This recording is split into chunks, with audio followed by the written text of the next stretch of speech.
Hi there, folks. My name's NovaWing24, and welcome to another episode of the Three Grumpy Simmers. I am joined once again in our aura of grumpiness by my two grumpy colleagues. I am joined by Sergio from hellysimmer.com. Hello, guys. And I am joined by the purple hat wearing Tomcat aficionado, waiting eagerly and apparently being death stared by his cat, Drew Belgiode. Yes, you have no idea the death stare that I'm getting from off in that direction as that cat is sitting on the dining table, probably waiting for me to fall asleep, take a nap. Yeah. Yes, very little bit. Anyway, right. So we are here. It's an episode that we've been wanting to cover for a while, and actually has sort of held and actually sort of come up with a bit more significance following last episode of Grumpiness, where we discussed the spectre of of value for money, as it were, in some of the payware add-ons that we're seeing for all of our simulators coming out these days. And there was the comment made during that episode by Sergio, I'm pretty sure it was yourself, that we've all been simming long enough to remember when payware wasn't even a thing. The idea of people charging for add-ons was anathema. It wasn't even a concept. It was all about. It was driven by the community. It was driven by people who are passionate, and not saying that there aren't still people who are passionate and developers that are passionate out there. I know many of the developers personally, and Sergio, I know from your professional nagging that you've developed. You've worked with a lot of very passionate professionals out there. But at the end of the day, our community is fundamentally founded on people's generosity and people willing to actually provide outstanding and amazing content for free as a gift to the community. So we really wanted to spend this episode actually discussing and highlighting some of just a small fraction of some of those freeware developers that are out there, and some of the ones that we, in our various different areas of expertise and areas of, well, expertise is probably a bad word. I'm probably going to get a lot of hate comments for that. But very little of where we are passionate about in our areas. Yeah. So, and we'll highlight some of the developers that we feel are give far more than they ask for in return, and also want to highlight to people. Because I know Drew and Sergio, you've both mentioned this, and this is very much a hobby horse, a bit of a hobby / high horse of mine, is that at the end of the day, you don't need to pay an astronomically large amount of money to be able to enjoy your sim. And whether that be just enjoying the content that comes with your sim, because there is amazing high quality content that comes with it, but also some of this freeware content. So yes, it's a thing. So I just wanted to sort of we'll do that preface, that introduction. Any other words of introduction from my two fellow grumpies before we get started into some of these devs? People always used to tell me you get what you pay for. That's not entirely accurate when it comes to the flight sim community, and I think that's one of the beautiful things about being a part of this community is seeing all the raw passion that people have and do in like their spare time. They've got families, they've got lives and all this stuff, and they just keep giving. Yep. And it's absolutely amazing to see. So it's Yeah, not and always a case of you get what you pay for. Sometimes the best things in life are, in fact. that's right. That's right. And it was these guys that started working as a freeware developers that actually boosted the Hmm. community back in the old days, and started to make this hobby something more complete and push the envelope of what was being done back then. I remember back in the some early versions of Flight Simulator, in which developers, the guys at AC Studio, started to develop and started to edit features to the product because scenery and aircraft developers that were doing it for free were just pushing the envelope to a point where the Hmm. simulator had to be actually changed. So. Mm. freeware developers are a huge part of the community and are a huge part of why of the status of the of flight simulation in our lives currently. Yeah, Right. absolutely. Yeah, and I think that's both those points are really good. That at the end of the day, and many of the developers that we're going to talk about today, still are at that cutting edge and that absolute pushing the boundary of what's possible, Hmm. um, in terms of what our flight simulators can do, and it's amazing to see. And definitely think that you'll get a lot of bang for your free buck with all these developers we're Yeah. talking about today. So we are going to kickstart it with one that came from Drew. So I'm going to do this one because Hmm. we all know that that viewers of all of our channels know that the greyhounds of the skies are not generally our preferred aircraft slash frantic palm trees No. to actually operate. So this one was very intriguing to me. So tell me what was high on your list for X-Plane. Honestly, I don't know Traitor. what possessed me, and you just watch it, son. I really don't know what possessed me when it came to this one. I think something harkened back to those years, being the CEO of a virtual airline. Plus, couple that with the fact that the military uses it. Now, everybody's probably like, okay, what the heck is he talking about? I'm talking about the Zibo 737. Yes, folks, you heard it here first. Bell Geode actually does fly the Zibo once in a blue moon. Speaking But of which, Does- we are does looking he- for a third person to do the show with us because someone is going to be expelled. Thank you. Oh. No, my question is, does he have a blue moon in his hand when he's flying in the blue moon? I can neither confirm nor deny those allegations. The military does not allow us to fly our P8s while under the influence. That's all I will say about that. Notice it's a P8. It's not a 737-800. 777. There's Tomato, no tomato. American livery. There's no Delta No, this is strictly Navy stuff here. That's the only reason why I fly. Just want to get that disclaimer out there. But why did I choose Zibo? Aside from the fact that it's free and everybody's been talking about it, and it seems like every other day somebody's got a question. Why is it when I get past 10,000 feet, my Zibo cockpit goes black? Dummy, turn on your oxygen. You need packs. You can't. You know how it works. Anyway. But I chose a 737 because honestly, it's based on what Laminar Research did. So basically, they took the default 737 that comes with X-Plane. You get this thing with X-Plane and completely blew it out of proportion. So now all of a sudden you've got, I'm going to say it, please don't hate me, a No. study level, I'm outta here. level aircraft. You can like completely go through the entire startup procedure, you know, your failures. Obviously those work, otherwise wouldn't be hearing about them on Facebook. They thought of everything, and they keep working on this thing for free, mind you. Granted, when you get it, you know, there's all kinds of stuff you got to go through, and I can't stress it enough for people. Read the manual. RTFM, Seriously. folks. RTFM. Seriously, if you want to get the most out of this Zibo 737, you have to do that. There's a reason why they put all of this effort and energy into it. Everybody wanted something that was more accurate to the real thing. It doesn't get any better than that. The only thing that I think could probably compare would probably be like the FlyJ Sims 737, which, mind you, is payware and is the legacy version of the 737. So it's the old classic ones before the engine got squished, basically. This is the best 737 you're going to find. And like I said, whenever the urge does strike to kind of go back to my virtual airliner roots, I'll break out the Navy P8 and head from like Pensacola to Key West Naval Air Station.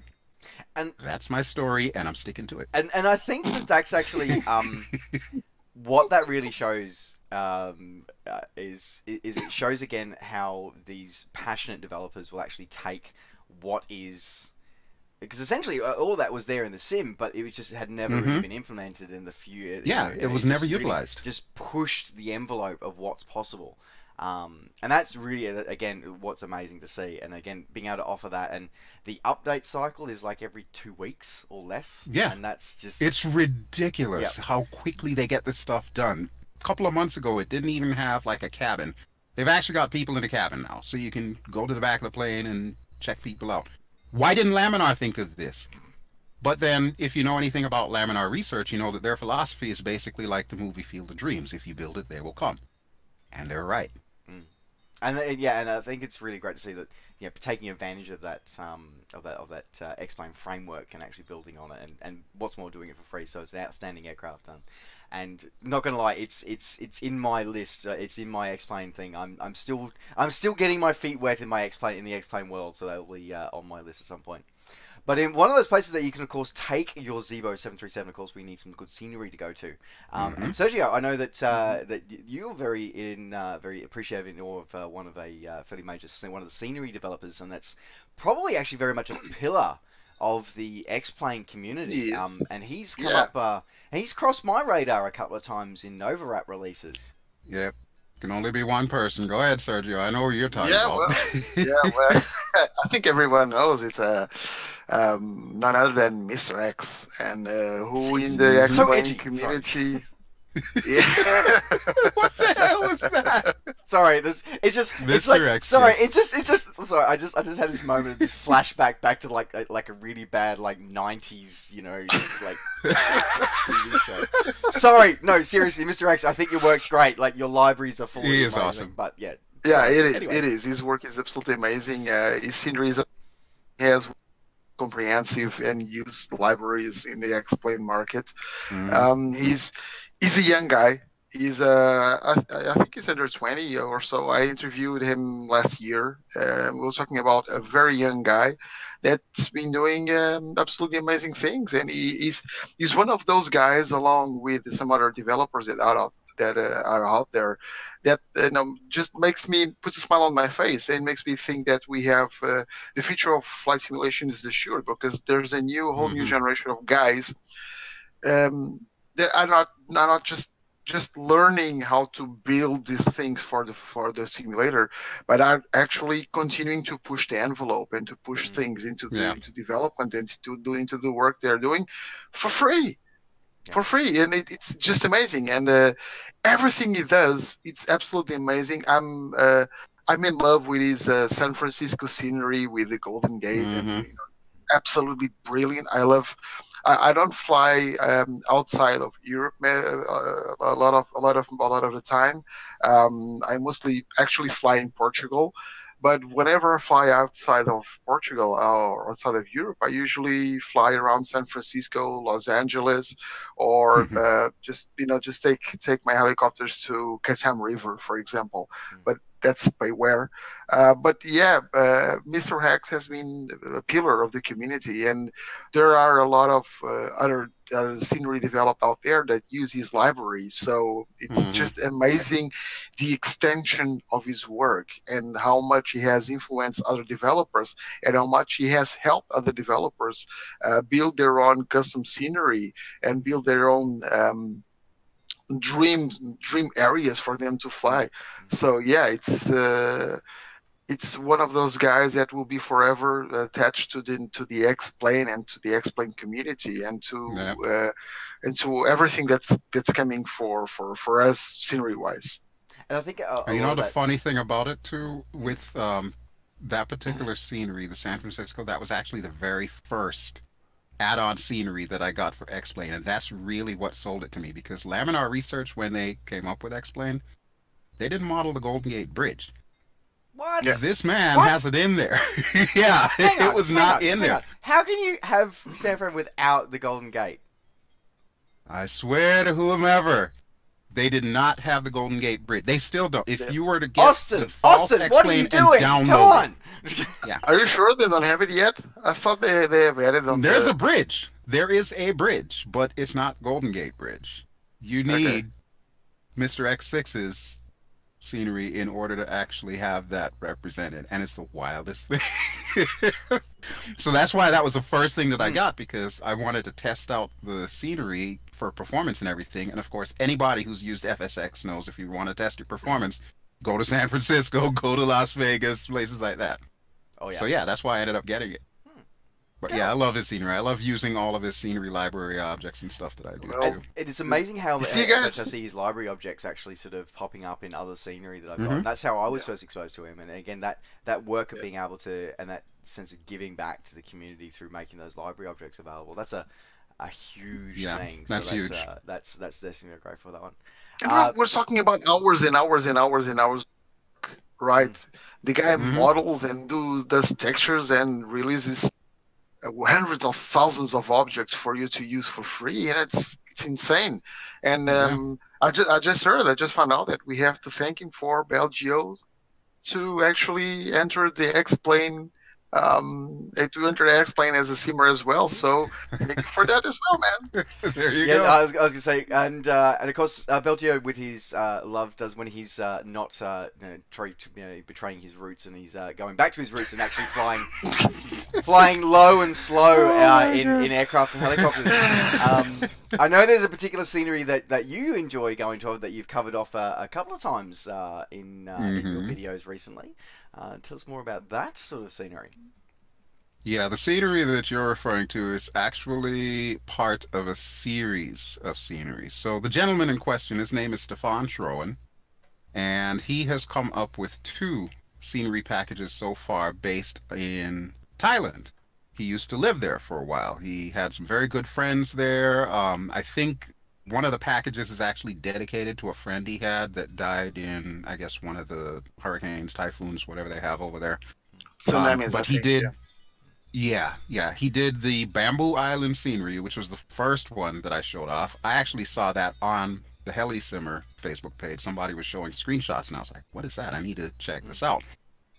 Sure enough, it was perfect for just taking a helicopter and exploring all these little islands. And Stefan loves to add little Easter eggs here and there. So you'll be flying around, and all of a sudden you look in the water and like, wait a minute, is that a guy floating on a raft being surrounded by a shark? What is going on down there? So that was my introduction to it. Yep. I loved stuff like that, and he's just got that scattered all over. So all these little islands, the whole premise is it's just along the coast of Thailand. So you've got like all these various islands. I don't even know the names of any of them because I don't think he puts that in the literature that comes with it. But needless to say, each island has like its own ambiance to it, and it's oftentimes got its own flora and, you know, its own rock formations and whatnot. And he goes hog wild with this stuff. So I was already impressed with the Bamboo Island, and then I find out after the fact that he's coming out with a second one, Poda Island. So of course, naturally, I'm like, okay, I got to do it. He also has another habit that I have to mention. He likes to honor members of the community that have been, you know, giving back to the community. So come to find out, in Poda Island, I've got my very own Belgio radio station. He even did the hat, the feather, everything's in there. And of course, if you come to the Belgio radio station on its own separate island, it's got a helipad that also has the same logo there. And of course, I've got chicks all around. One of them's a redhead. Yeah, wait. Are they redheads? One is. The others are another excellent freeware scenery library maker, Cami DeBellis. CDB library, if you're familiar with CDB library. She makes all of these humans and whatnot. So he just scattered all these bikini-clad women all over the island. And I remember mentioning to him that, yeah, we need more redheads in there. And Cami actually did send me a special gift. She gave me my very own redhead for the island. So I've got her there. Mine will be different from yours. And also our good friend, Mr. Sergio from Heli Simmer, has been honored too. On another of the islands, there's like a little helicopter flying school where you can see the Heli Simmer right there. I saw that and I'm like, I can't get rid of this guy, can I? But he just does that. And his latest scenery, I'm sure it's been all over, so it's not like breaking NDAs or anything. I mean, after all, it's freeware. But his latest scenery that he's working on is going to be more along the mainland, so it's a little bit further away from all these various islands. But one of the things that he's done, he's actually honored Bill Womack, as in I Blew Yonder Orbits, Bill Womack. Bill has this tremendous bronze statue of himself standing there like this. And he even went so far as to put a local woman at the bottom, just staring up at the statue longingly, and her cat right next to it. It's the best thing ever. I love when Stefan does scenery because he just does stuff like this. Okay, It's yes. just And incredible. you know something, I've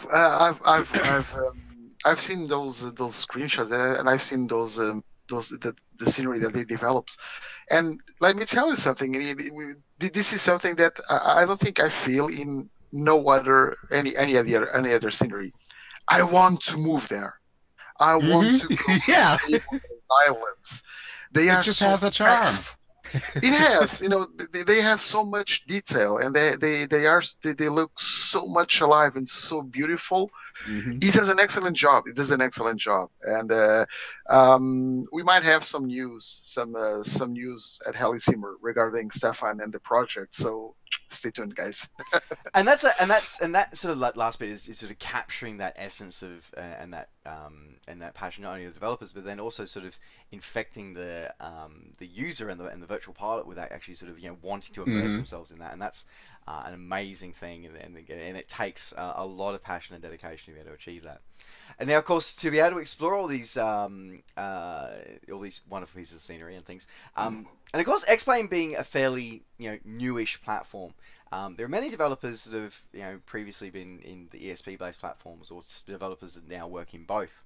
And I know, Sergio, that there's a couple of very important in the rotary wing space developers that give a lot of content, and developers that I've definitely used a lot with the ESP platforms, and bringing some rotary winged freeware to our virtual skies. Yeah, well, there's this guy that I've known for, I don't know, 11, 12 years, and he has been developing freeware since back then. I met him at Hover Control, it still is a website dedicated to helicopter flight simulation, but it's pretty much stalled. It's pretty much, I don't want to say dead, but it's kind of stopped in time. It's not a lot. So, I've met George Arana back then in 2006, 2007, something like that.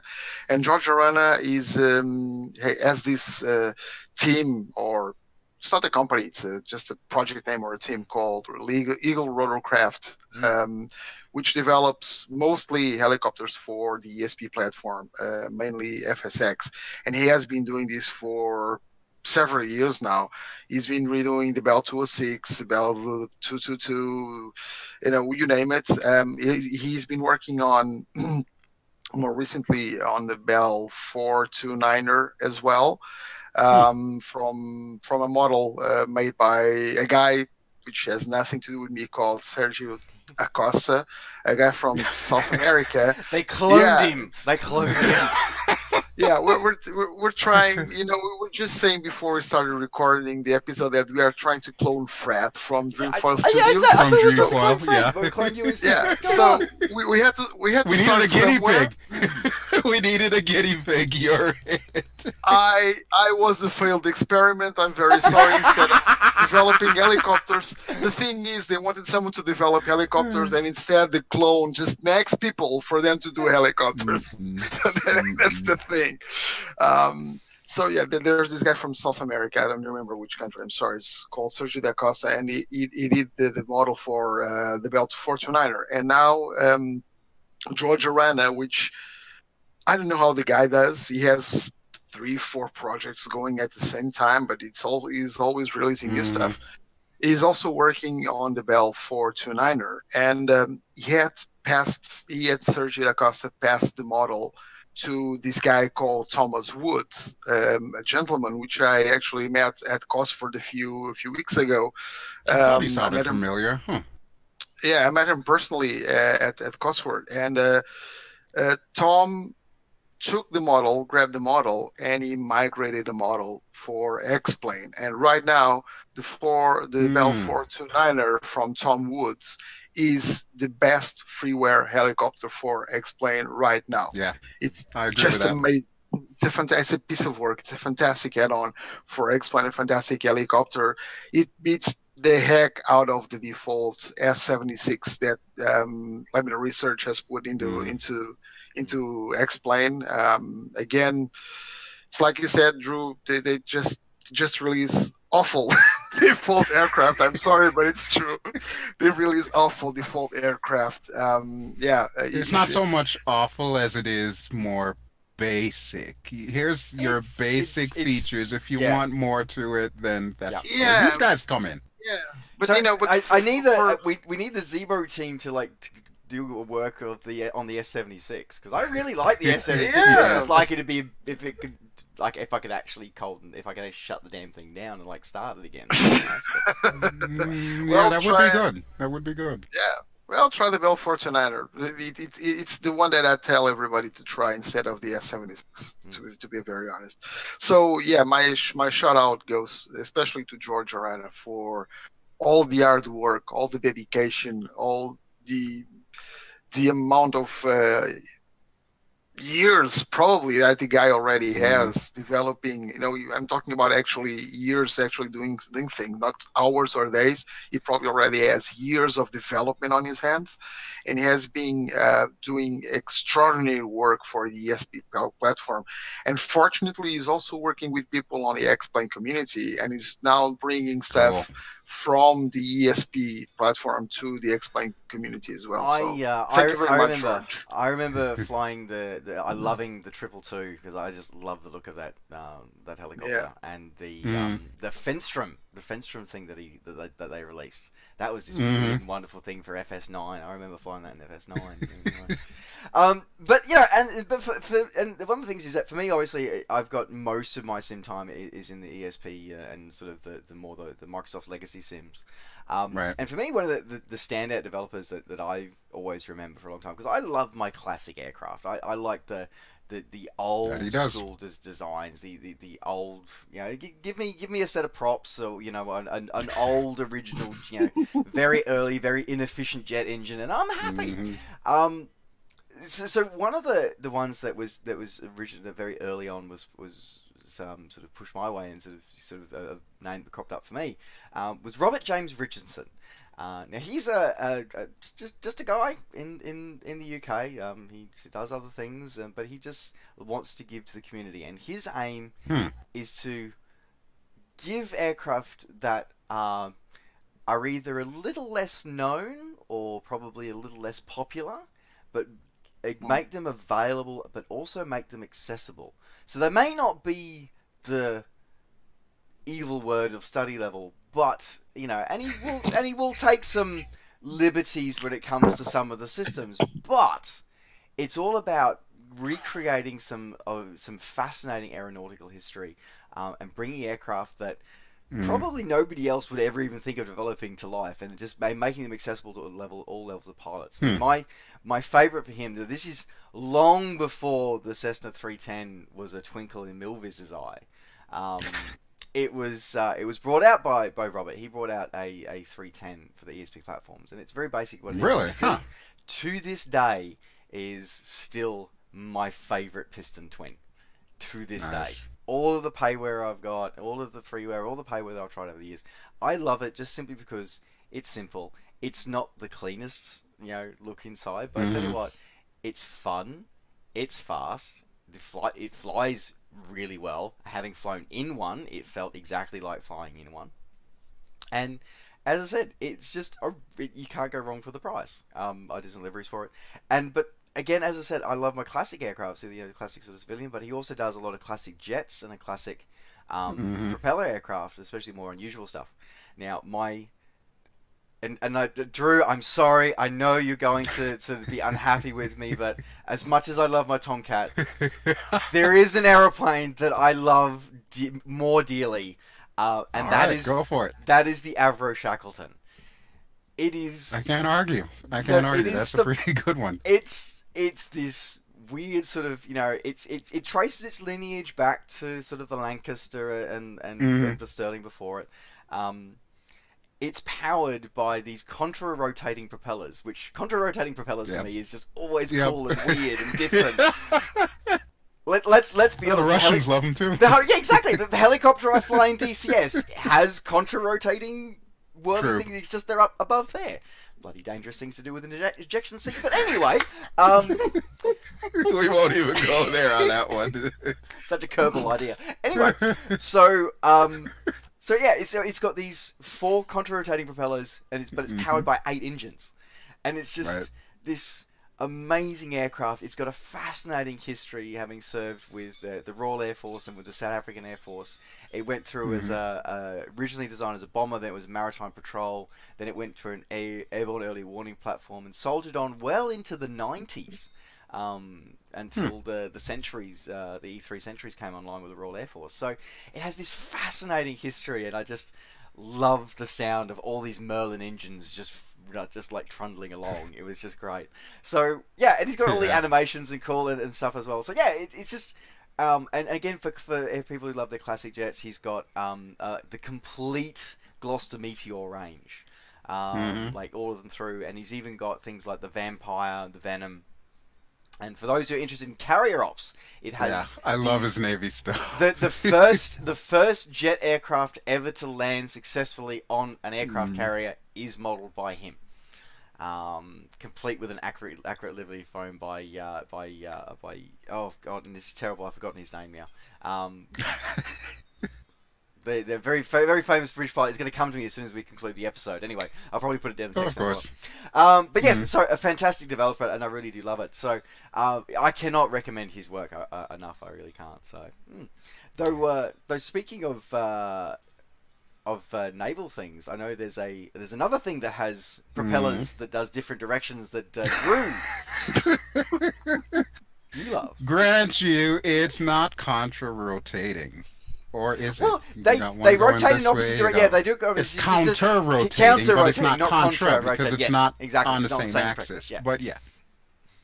And like yourself, yeah, I do like the unusual planes. Of course, the Tomcat will always have my heart, but I wouldn't fly helicopters and stuff like that if I didn't love the unusual stuff. And of course, I am that crazy guy that, when I see stuff that's like a hybrid of one and the other, I'm all over it. So we have the Osprey, the MV-22 Bravo.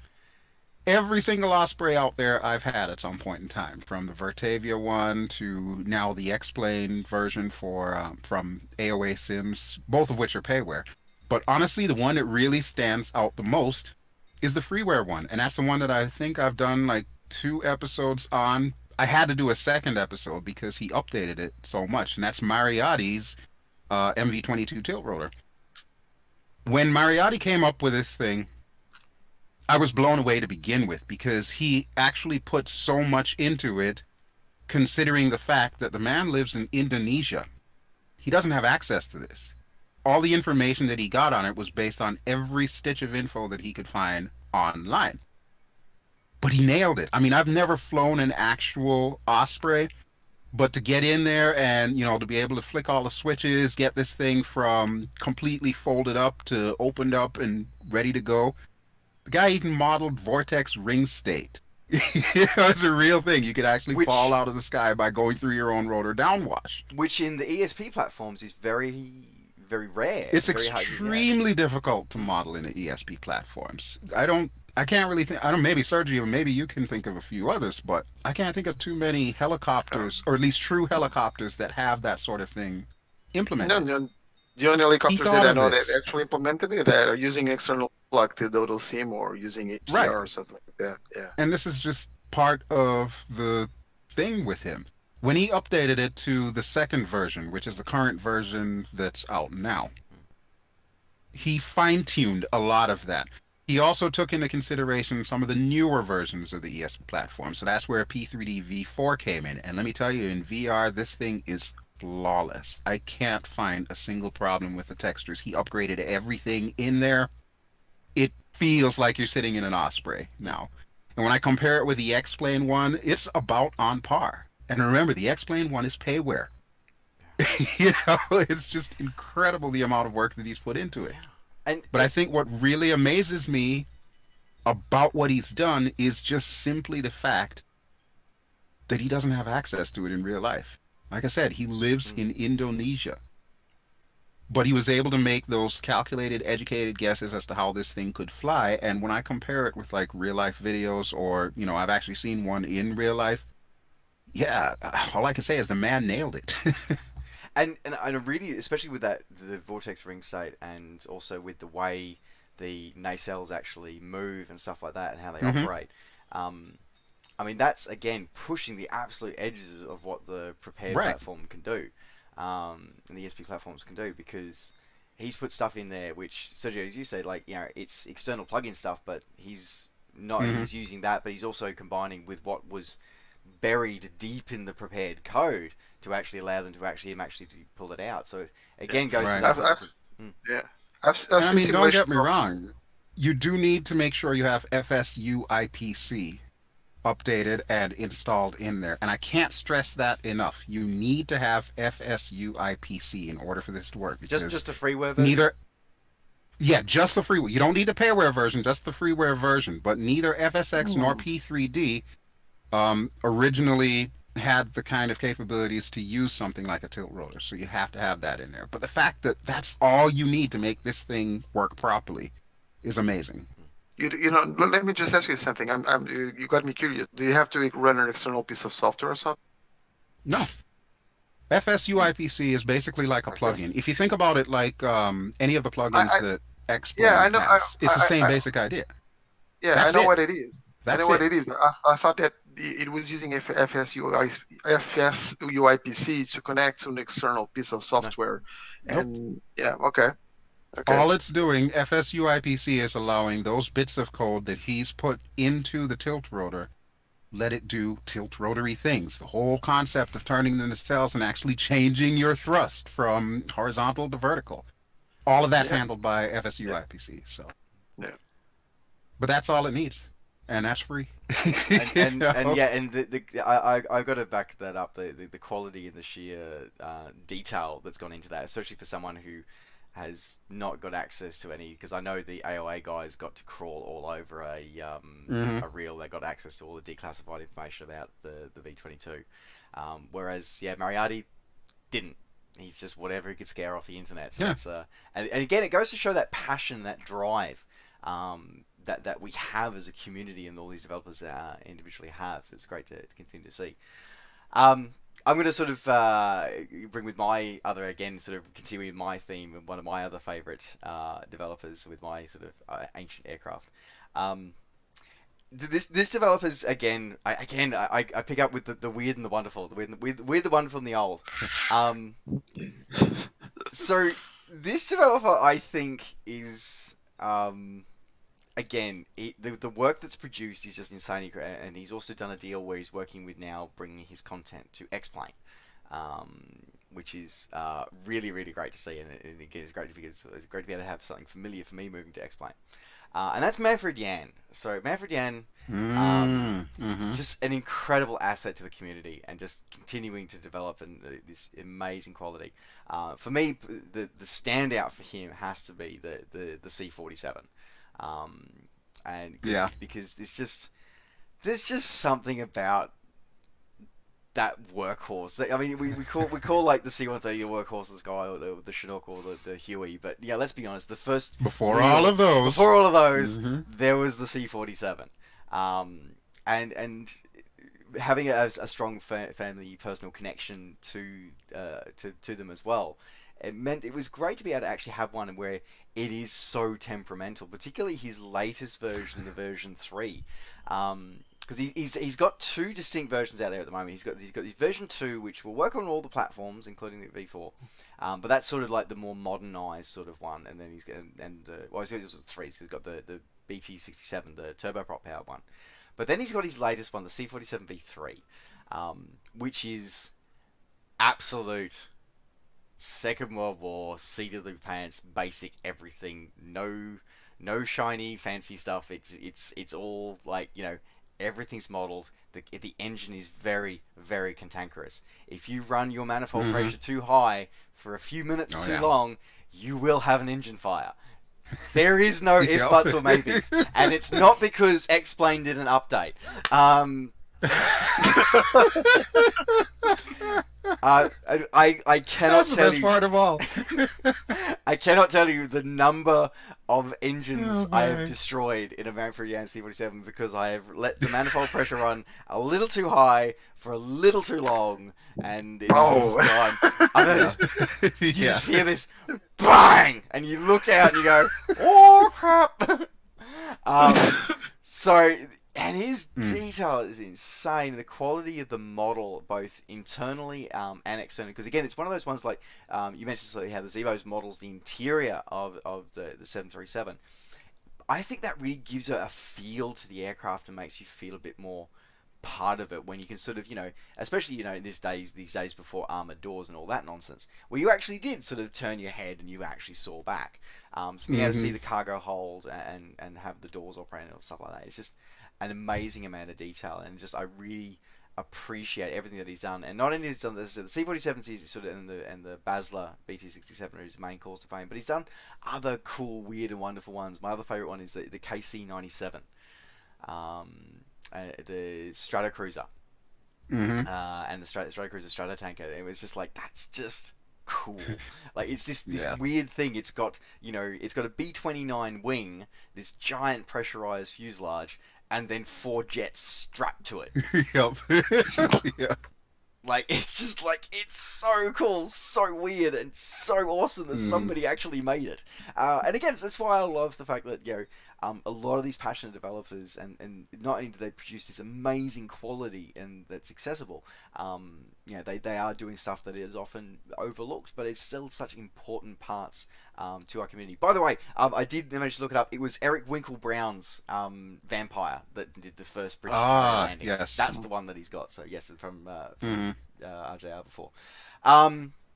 So yes, I cannot recommend Manfred Jan stuff enough either. But it's great that now he's partnered up with, I want to say, I think it's AeroWorks, and they're working together to actually bring Manfred Jan's, at least his C-47 V3, over into X-Plane.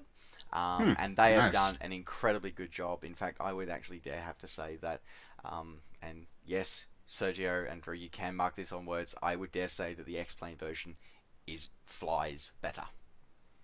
Nice. I have to say it only that took us how long? It flies better than the ESP one. I have to say, ESP will always be, I will always have strong connections to ESP for various reasons. But I think we all will. Yeah. Let's be honest, it's how we all started. Maybe not some of the kids who are watching. Maybe not some of the kids who are watching this these episodes, or these 3 grumpy old men complaining about the good old days. But yes, it is how we all started. We all started with X-Plane, also with ESP, and we're now moving over to X-Plane. So, but we cannot have a conversation about freeware, excellent freeware developers that are with us and helping us out now, without talking about one of, if not the greatest, definitely in the opinion of one of our esteemed company, is he loves. Gee, I wonder who that could be. He loves the subject matter, and I will admit happily that I enjoy Hold on. his other one. So yes, yes, there it is. Of course, with the tails, we are of course talking about Dino Cataneo, and his F-14 Tomcat, but he's got a slew of other aircraft as well. So I know, Drew, it's definitely captured your heart. Yeah, what can I say? I mean, I mentioned it on the end of the last episode that we did. Out of all of the payware and freeware aircraft that I have, that one always remains my favorite. I was heartbroken when I had heard initially that it didn't work in Flight Sim World when that was out. And of course, as the video series that I started to do was testament to, I had to dispel that myth. I needed to make it work. It still wasn't perfect, but I'm glad that, prepared version 4 came around and Dino basically addressed whatever issues he had, or maybe it was actually Lockheed Martin. I'm not quite sure. All I know is it works perfectly. I can sit in this thing again and feel like I am back at home. Which is really VR, good. in VR as well. Really good in VR, yes. Not only that, but, with Dino and his long history of doing, military aircraft, he always seems to gravitate more towards the Navy type stuff. And if you know anything about me, know anything about my family. My family comes from a Navy family, basically. So, we've got all kinds of members that were in the Marines and in the Navy. A fair amount of my family have actually been on aircraft carriers. I've been on an aircraft carrier. I've was never in the military myself, but I've been like to fleet weeks and stuff like that. It's in our blood, basically. So when I first got exposed, I guess you would say, to Dino, of course, was a Tomcat. But then I saw that he had the S3 Viking, which honestly, as far as Navy planes go, if I was not flying a Tomcat, I would definitely pick to fly a Viking. It's like just flying around with four of your best buddies in this living room sized cockpit here, just kind of chilling. You've got the windows and the convertible top. It is like the Cadillac of planes. They call it the Hoover. That was the nickname for it back when it was still in service, and not with bad reason. I mean, this thing had these massive engines under the wings, and it had a very distinctive sound. It sounded like a vacuum cleaner turned on. Dino got that right. No, and that's the thing for me, and I love the Tomcat. My first exposure to him was the T45, the Goshawk. Mm-hmm. Yep, and there was that too. The detail he went into to get that right, oh, yeah. and talking to people and knowing several guys in the Navy who have actually flown it, and they have said that is as close as you can get to the real thing. There is no if, buts, or maybes. And again, and the S3, just that, I just love just that thing. That thing was. I love the Hoover. I love the Hoover. Awesome. It's awesome. and his so. But yeah, T45 as well, plus the F35. Let's not forget. I mean, granted, that was like his first foray into the whole payware thing, but there's still the free version of the F35 there that still works. It still works with FSX and P3D, all of it. For those who are interested, the default F35A that ships with Prepared is his. Yes. And that's an important thing to know. Mm-hmm. So, yeah, and so you are getting something. Yeah, so it is developed by him and is a freeware content. And as I said, as Drew says, the base variant is available for free. There is an updated one with more accurate avionics, but.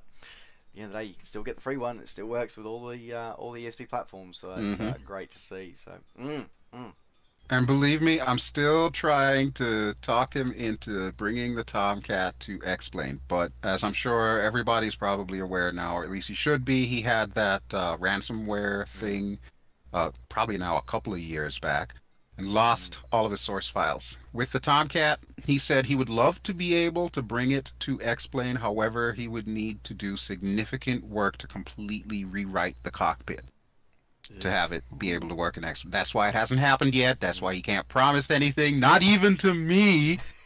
But he's aware, and he would love to be able to bring that over. I just need a cat in X-Plane. I need a cat for every sim here. X-Plane is still my holdout. Laminar, don't even get me started on Laminar.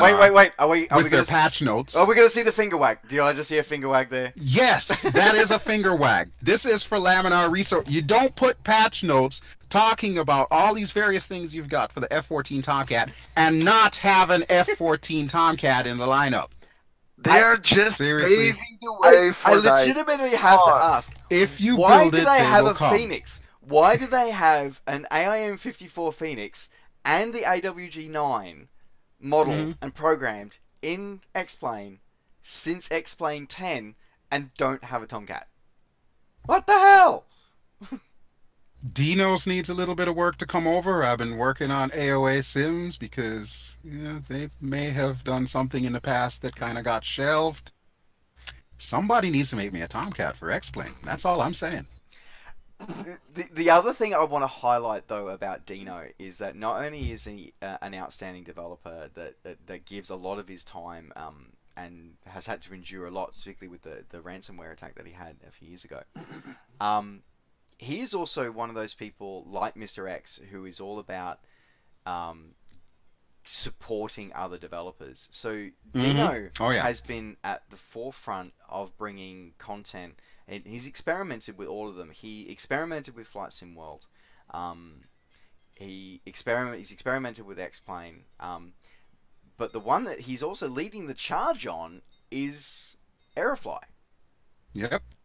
He actually has an aircraft that just recently was added. Yep. For free, by the way. Yep. Yep. So he's got he's moving multiples of his aircraft over into Aerofly. So and not only is he doing is experimenting, he's also supporting other developers by releasing a how to convert guide. Mm-hmm. Because at the end of the day, because for the sheer fact of its longevity, the ESP platforms are the ones which have the most content available, and it's the most mature market. X-Plane is really only been matured, and we've all talked about this over the last year and a bit we've been doing this, that X-Plane's really only come to its maturity in the last year. Ever since X-Plane 11. Prior to X-Plane 11, X-Plane was still seen as a very immature platform. But now it's starting to get more traction, and Aerofly has come a long way from the first review I did. It's come a long way. And folks, I do intend on actually revisiting Aerofly, because I think it's at a point now where it actually deserves a review, a re-review, because I know my initial review was very negative about my perceptions of it, but I know that thanks to much of the Helisimers, Sergio's professional nagging, we've seen a lot of development come from these guys. So, but anyway, but Dino's come out with a guide on how to convert your content from ESP platform and use it in X-Plane, in Aerofly FS2, and we'll bring it the other way around.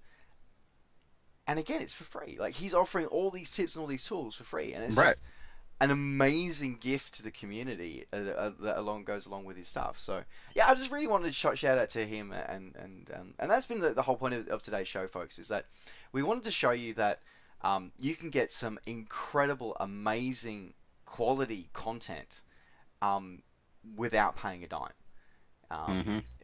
The sad reality is that for many new simmers and even many experienced simmers, if they come online, especially ones who are moving from one platform to another, they'll go on the forums and they'll say, right, so I've just got simulator, Z.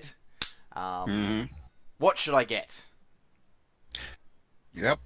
That's probably the #1 question asked in just about every flight sim Facebook group out there.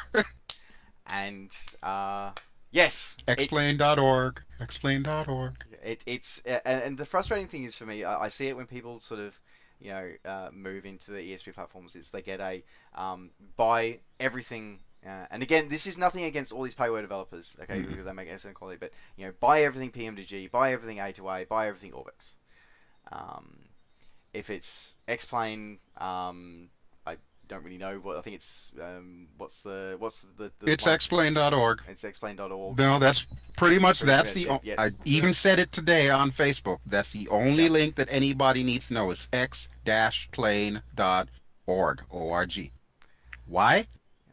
It's the repository of the entire community's freeware, except of course for notable people that do their own thing on their own website. Plus, they do have the payware store built into it. But Honestly, I guess you can find everything you want on freeware. But a lot of people might say with X-Plane, that they say, well, you've got to go out and buy Orbix's new X-Plane, sceneries. You've got to buy,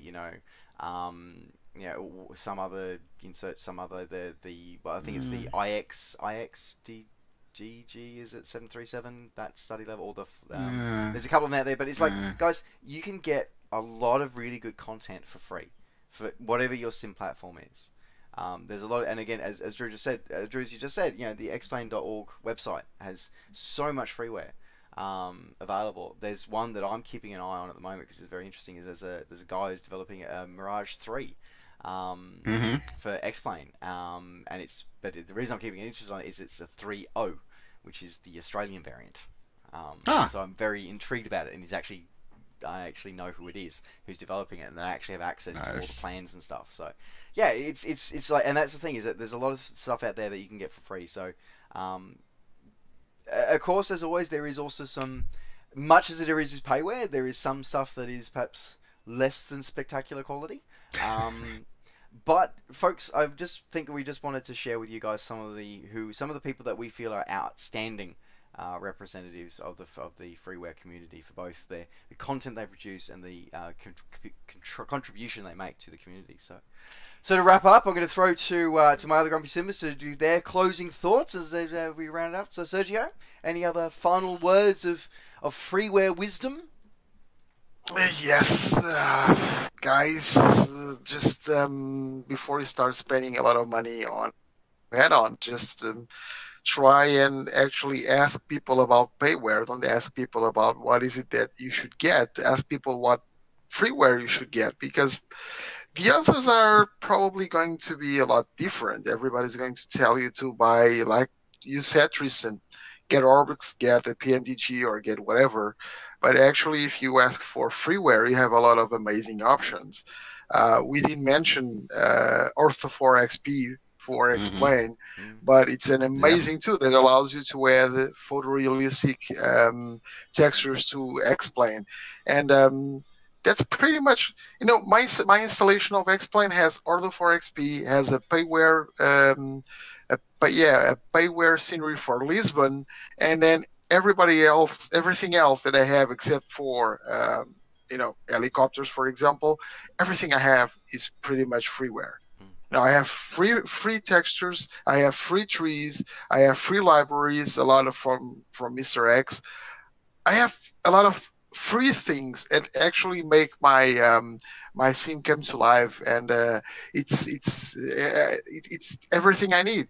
So yeah, guys, just ask about freeware and go to .org, go to every other website that serves the community around the sim that you love, and just check out what's out there, because like Drew said, you don't always get what you paid for. In case of freeware, you have a lot of amazing pearls out there for you to just check out and enjoy.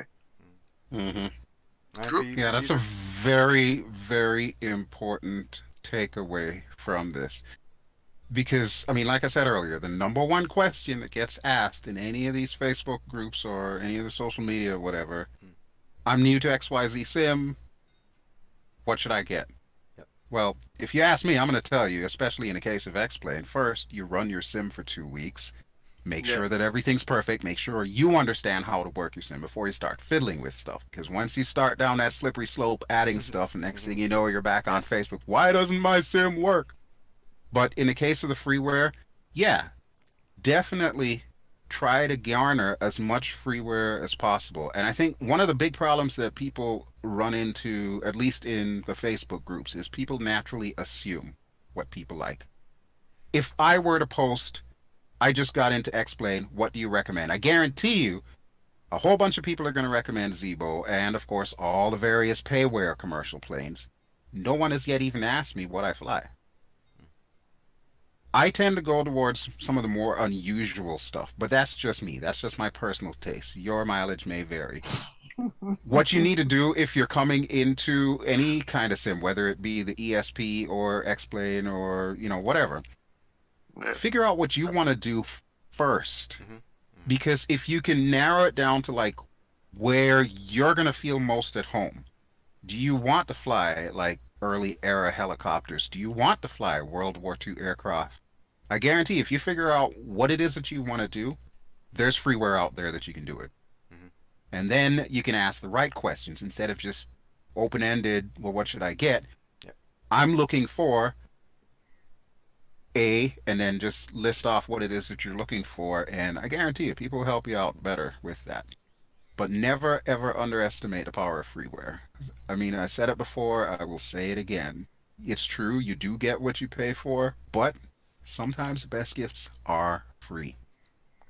Yeah. And on those words of wisdom, folks, this has been another episode of the Three Grumpy Simmers. Thank you very much for joining us. All the links to the developers that we've talked about will be in the description down below, and also maybe some links to some others as well. I hope you've enjoyed some of the videos or some of the content as well that we've been playing while we've been talking. All right, folks, thank you. I must say thank you very much to both of my fellow Grumpy Simmers. So thank you very much to Sergio from helisimmer.com. Thank you, guys. Bye. See you next time. And thank you very much to Drew Belgiode. Alrighty, folks. Ciao, and thank you to my two Grumpy Simmers for helping me celebrate my birth month, November. Yay! Yeah, we have to do it in style. So happy birthday. Hopefully it won't be 2 more weeks before your birthday present arrives. Yeah. So folks, don't forget to check out helisimmer.com's website for all your latest simulation news, particularly those with a helicopter flavor. And of course, don't forget to subscribe to Bell Geo's channel and check out some of his amazing videos, particularly his content in VR. And folks, my name's been NovaWing24. Thank you very much for joining me. Don't forget, as always, to like the video and subscribe to the channel if you're enjoying these videos and want to see more. Don't forget, you can also catch us on Podbean. If you are wanting just to listen to us rather than have to stare at our ugly mugs, you can just listen to us on Podbean as well. Head over to the website, head over to Podbean for that one.